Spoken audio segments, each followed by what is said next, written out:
शिक्षा की जड़ें चाहे कैसी भी हों, फल मीठे ही लगते हैं। आज सावित्रीबाई फूले, राष्ट्रमाता सावित्रीबाई फूले का जन्म दिवस है।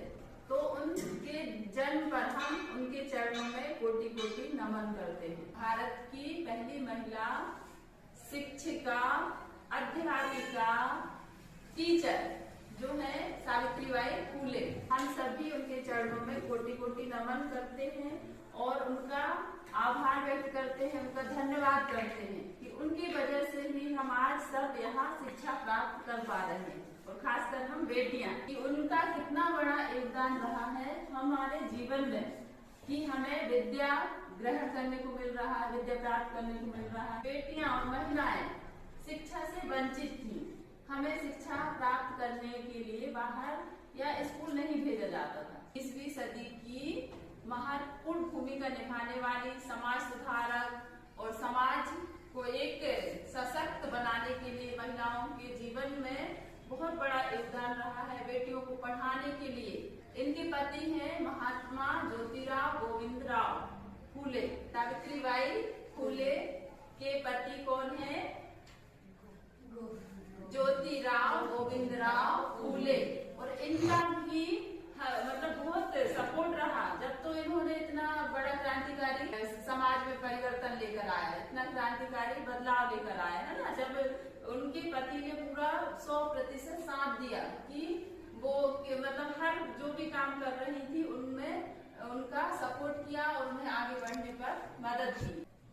सावित्रीबाई फूले ने अपने पति के साथ पुणे में भिंडेवाड़ा पहला कन्या विद्यालय की स्थापना की। उन्होंने सिर्फ बालिकाओं की शिक्षा के लिए नहीं बल्कि महिलाओं के अधिकारों के लिए और बहुत सारे सराहनीय काम किए। आज हम सावित्रीबाई फूले की कर्मनिष्ठा से ओतप्रोत प्रेरणादायक और क्रांतिकारी अनमोल विचारों को जानेंगे। ठीक है, आज हम सावित्रीबाई फूले के अनमोल विचार, उन क्या बोल रही हैं, इनके जो अनमोल विचार है वो बहुत ही सराहनीय है। कि सावित्रीबाई फूले सभी को प्रेरित करते हुए, प्रेरणा देते हुए कह रही है कि जाओ, पढ़ो लिखो, मेहनत करो और आत्मनिर्भर बनो। हम जब आत्मनिर्भर बनते हैं तभी हमारे सारे काम अच्छे से होते हैं, हमारे जीवन में सरलता आती है। उनका कहना है सावित्रीबाई फूले का कि ज्ञान के बिना सब खो जाता है। काम करो, मेहनत करो, धन कमाओ और अपना आत्मसम्मान मतलब श्रेष्ठ बनाओ। ज्ञान के बिना हम सब पशु के समान बन जाते हैं, इसलिए हमें कभी खाली नहीं बैठना चाहिए। यदि हम खाली बैठते हैं तो इससे हमारा समय ही बर्बाद होता है। कितनी अच्छी प्रेरणा दी है सावित्रीबाई फूले ने, कितने अच्छे विचार हैं उनके, कि हम सभी हमेशा मतलब सबसे पहले तो ज्ञान प्राप्त करेंगे, ज्ञान प्राप्त करेंगे तभी तो हम कुछ अपने जीवन को शिक्षा के माध्यम से श्रेष्ठ बना पाएंगे, बेहतर बना पाएंगे। यदि हमारे पास ज्ञान ही नहीं है और धन बस, यदि हमें विवेक नहीं है, समझ नहीं है कि उस धन को हम कैसे उपयोग करना है, तो कोई मतलब का नहीं रहता। और यदि हमारे पास ज्ञान है और धन नहीं है तो भी हम श्रेष्ठ बन सकते हैं। उन्होंने जरूरतमंदों, गरीबों के लिए बहुत, उनके कल्याण के लिए, उनके हित के लिए बहुत सारे कार्य किए और वो उनको विश्वास दिलाती, मैं हमेशा आपकी मदद करूंगी। मैं कामना करती हूँ कि ईश्वरीय कार्य जो ईश्वर की देन है वो अधिक लोगों की मदद के लिए मुझे प्रेरित करें और अपने काम के प्रति हमेशा ईमानदार रहेंगे, अपने कर्तव्य से कभी विचलित नहीं हुए। हमें जो भी हमारा कर्तव्य है सुबह से शाम तक का, उसे हम पूर्ण ईमानदारी से करें। बच्चे जो विद्यार्थी जो भी काम दिया जाता है उसे पूर्णता से, पूर्ण ईमानदारी से, सत्य निष्ठा के साथ, कर्म निष्ठा के साथ करते हैं तो वो कभी असफल नहीं होते। यह कभी अनुभव है, विश्वास है। तो हम सभी अपने काम से कभी जी ना चुराएं। जो भी काम दिया जाता है उसे पूर्ण ईमानदारी से करें और अच्छी लगन से, उत्साह से, ताकि उसे हम सीख कर अपने जीवन में उतार सकें। शिक्षा ग्रहण करने का मतलब यही है कि हम अपने आप को बेहतर बना रहे हैं, अपने जीवन को मूल्यवान बना रहे हैं। नहीं तो हम बस आ रहे हैं और जा रहे हैं, इससे हमें क्या प्राप्त होगा। यहाँ हम इस उद्देश्य से आए कि हमें शिक्षा ग्रहण करके और अपने आप को एक बहुत ही होनहार नागरिक बनाना है, एक विश्वसनीय इंसान बनाना, अच्छा इंसान। तो शिक्षा का यही उद्देश्य देश होता है। सावित्रीबाई फुले के ऋणी हैं, उन्होंने हमें इतना अच्छा अवसर प्रदान किया, उनका हमारे जीवन पर महत्वपूर्ण योगदान है। उन्हें बार बार धन्यवाद करते हैं, उनका हमारे जीवन में बहुत बड़ा उपकार है और हम उन्हें हमेशा याद रखें, क्योंकि वो हमारी प्रथम राष्ट्र माता सावित्रीबाई फुले हैं।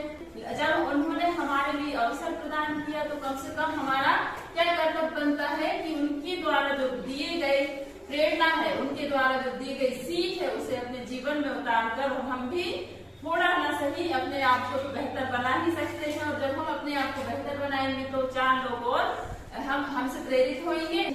जब हम अच्छे कामों के लिए भी थोड़ा सा कोई भी प्रयास शुरू करते हैं, अच्छे काम देर से सिद्ध होते हैं, आते रहते हैं, वो बहुत जल्दी पूरी दुनिया में फैल जाती है। अच्छाइयों को कोई शेयर नहीं करता, अच्छाइयों के लिए कोई बातें नहीं करता, अच्छाइयों के बारे में कोई ज्यादा चर्चा नहीं करता कि उसकी क्या अच्छाई है, वो कौन सा अच्छा काम कर रहा है। ऐसे बहुत से लोग हैं दुनिया में जो कई छुपे हुए हैं, जिनके रहस्य के बारे में हमें कुछ भी नहीं पता, लेकिन बुराइयां जो है वो पूरी दुनिया में जल्दी से फैल जाती। बच्चों को सब इनके बारे में पता होना चाहिए, क्योंकि हम शिक्षिका है, अध्यापिका है हमारे भारत देश की, और हमारे बच्चों को पता नहीं। इनके बारे में हम जाने और इनके संघर्ष के बारे में जाने और इनके संघर्ष से हम प्रेरणा लेते हैं।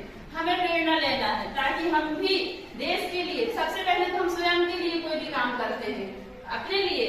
इन्होंने जो काम किया है सावित्रीबाई फुले ने, तो इससे उन्हीं की ही अच्छाई सामने आ रही है कि नहीं, उन्हीं के कर्तव्य, उन्हीं के कर्म, उन्हीं की सारी जो अच्छाइयां उन्होंने की, आज हम उनके बारे में जान रहे हैं, उनके बारे में पढ़ेंगे, उनके बारे में सुनेंगे और उनके जीवन से हम प्रेरित होकर अपने जीवन को बेहतर बनाने का काम करेंगे। सावित्रीबाई फुले ने 18 विद्यालय खोले और प्रथम पुणे में खोला था, उनके पति के साथ विद्यालय की स्थापना की।